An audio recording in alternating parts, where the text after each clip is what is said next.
हरीश रावत जी, बहुत बड़ी त्रासदी है और त्रासदी बहुत बड़ी, लगातार होती जा रही है उत्तराखंड में। बहुत बड़ी त्रासदी। और ये त्रासदी हम निरंतर कई कई वर्षों से इस आशंका के नीचे, कब कहाँ कौन सा पहाड़, कौन सा गदेरा, कौन सी वैली में इस तरह तरीके की त्रासदी आ जाएगी, उस आशंका से ग्रसित रहते हैं। कब कौन सा ग्लेशियर फट पड़ेगा। असल में जो क्लाइमेट चेंज का सबसे बड़ा दुष्प्रभाव, सबसे बड़ा इम्पैक्ट हमारे मध्य हिमालय पर पड़ रहा है, जिसमें उत्तराखंड है, हिमाचल है और जम्मू कश्मीर है। लेकिन हमारे लिए एक बार मिशन हिमालय लॉन्च हुआ था जब यूपीए की गवर्नमेंट थी, लेकिन अब उसके विषय में कुछ सुना नहीं जाता है। नहीं, तो मैं क्लाइमेट राजनीति में चेंज के जाना नहीं इम्पैक्ट चाहूंगा। को कैसे मिनिमाइज 2013 किया में जाए। केदारनाथ में बादल फटा, 6054 जी लोग मरे थे, कौन मुख्यमंत्री था कौन नहीं था, आज कौन बना है। मैं ये कह रहा हूं, और अगर मैं ये कह रहा हूं कि सरकारें, व्यवस्था, सब कुछ, पहाड़, आपने हीतो पहाड़ एक अभियान भी चलाया था, वापस पहाड़ों पर आओ उत्तराखंडियों, वापस आओ। पर पहाड़ों का, कुदरत का सम्मान करना तो भूल गए, ठेकेदारों के हवाले कर दिया। बनाओ जी सड़कें, बनाओ जी रिजॉर्ट। पैसे की अंधी दौड़ में कुदरत की बेकदरी की गई है। बिल्कुल ठीक कहा आपने, बिल्कुल मैं आपकी बात से 100% सहमत हूँ।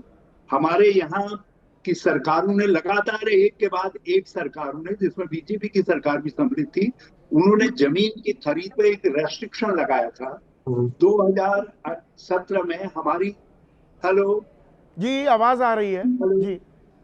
हमारी सरकार के हटने के बाद जब जो नई सरकार आई, उसने सारे उस कानून को एक तरफ रख करके वो सारे रेस्ट्रिक्शंस हटा दिए और कहा कि आइए उत्तराखंड में जमीन खरीदिए, सब खुला है।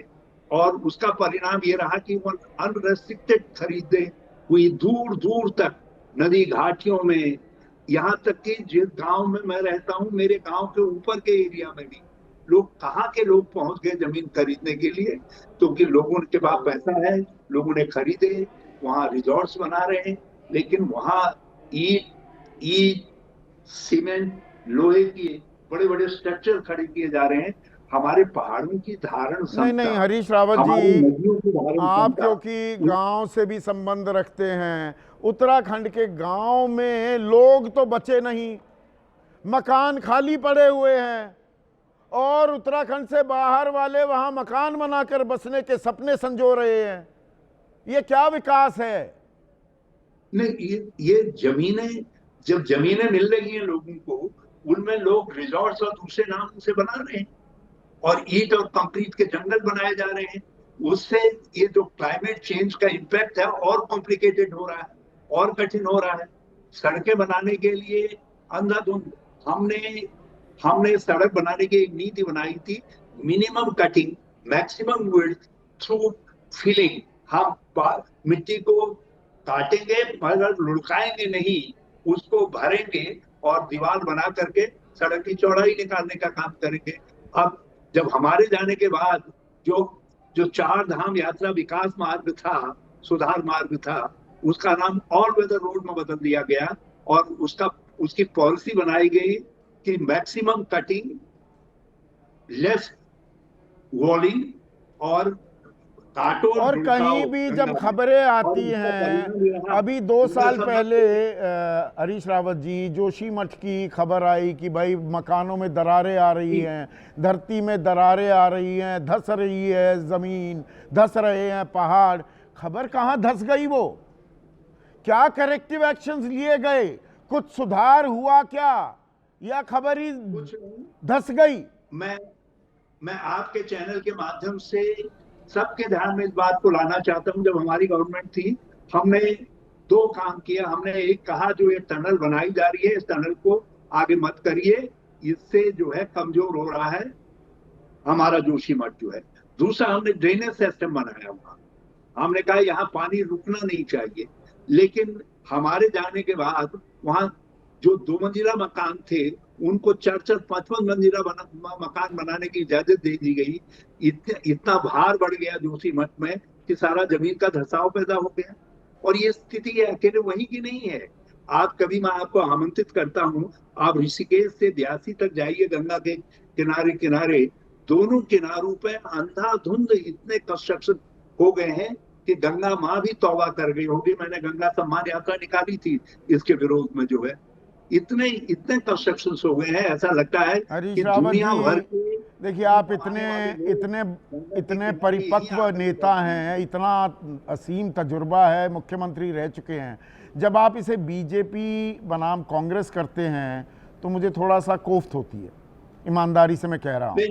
ये देखिए, सरकारों की मिलीभगत आपस में, आप सब जानते हैं, वो सब जानते हैं आपके बारे में।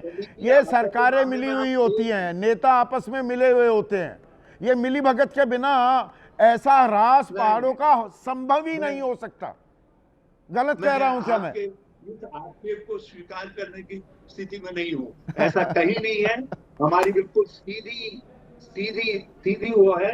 और हम तो, एक बात है, आपकी इस चर्चा को सारा देश देखता है और ये बड़ा पॉपुलर शो है आपका।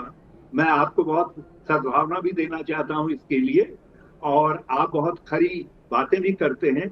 मैं सारे देश से और प्रशासकों से अपील करना चाहता हूं कि हमारा जितना ये मध्य हिमालय का क्षेत्र है, हम आपको सारी उत्तरी भारत की नदियां, जल पूरा देते हैं।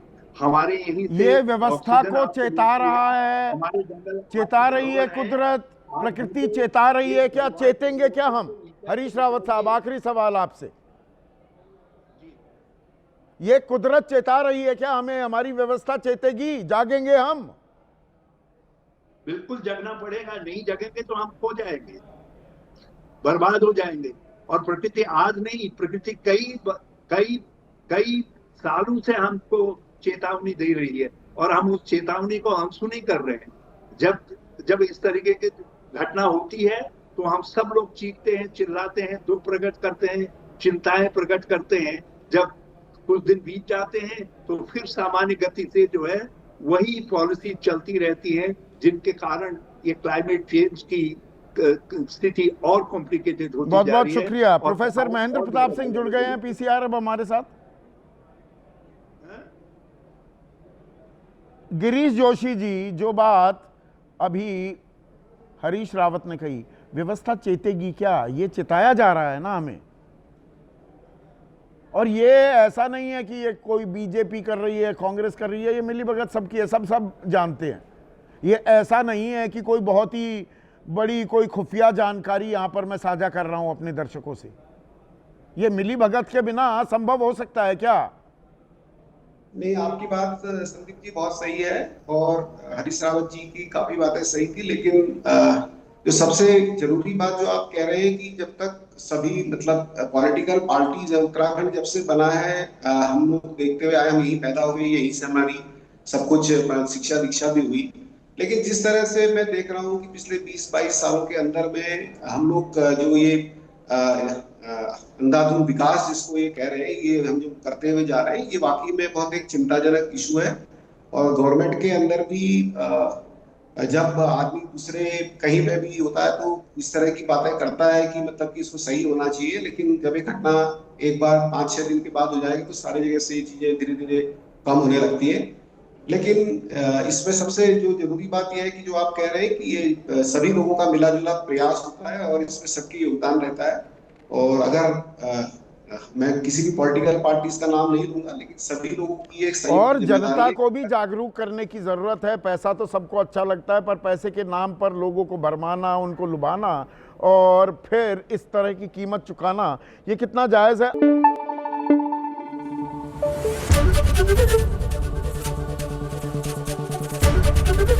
एबीपी न्यूज आपको रखे आगे।